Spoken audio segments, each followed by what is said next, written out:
کندهار پوهنتون د وروستۍ زلزلې قربانیانو لپاره راټولې شوې پیسې د کندهار ولایت مقام ځانګړې کمیټې ته وسپارلې. همداراز د کندهار پوهنتون رهبري د غمشرکۍ ترڅنګ په هیواد کې دننه او تر هیواد د باندې پر ټولو هیوادوالو غږ کوي چې د خپلو دردېدلو هیوادوالو پر لاسنیوی وکړي. په کندهار پوهنتون کې د هیواد په ختیځو ولایتونو کې د زلزلې له قربانیانو سره د مرستو د راټولولو د 3 ورځني کمپاین راټولې شوې پیسې د کندهار ولایت مقام ځانګړې کمیټې ته وسپارل شوې. د کندهار پوهنتون ویان نظیر احمد قادری وایي د دې کمپاین ترڅنګ یو با احساس ورور د خپل شهرت او د نوم د نشودلو په شرط د هیوادوالو په درد او غم کې د ځان شریکولو په موخه د کندهار پوهنتون قدرمن رئیس الحاج شیخ مولوي عبدالرحمن طیبی صاحب ته 2.5 میلیون افغانۍ ورکړي چې د پوهنتون محترم رئیس یا د پیسې د لیقدر امیر المؤمنین شیخ صفا حفظه الله مقام او دفتر ته ورسولې ترڅو یې مسؤل ادارې د زلزلې و قربانیانو او اړمنو کورنۍ ته وروویشي. په کندهار پوهنتون کې د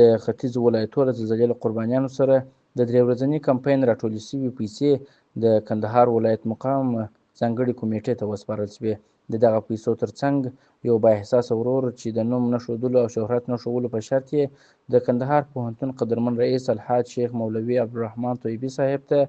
2.5 میلیون افغانۍ هم ورکړي چې د کندهار پوهنتون قدرمن رئیس یا د پیسې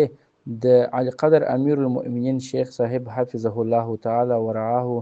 دفتر مقام ته وسپارلې ترڅو تر مسؤل ادارې د زلزلې قربانیانو اړمنو کورنیو ته وویشي. همداراز د کندهار پوهنتون رهبري د غمشرکۍ ترڅنګ په هیواد کې دننه او تر هیواد د باندې پر ټولو هیوادوالو غږ کوي چې د خپلو دردېدلو هیوادوالو پر لاسنیوی وکړي او هم له نړیوالو مرسته کوونکو ادارو او هیوادو څخه د مرستې غوښتنه کوي.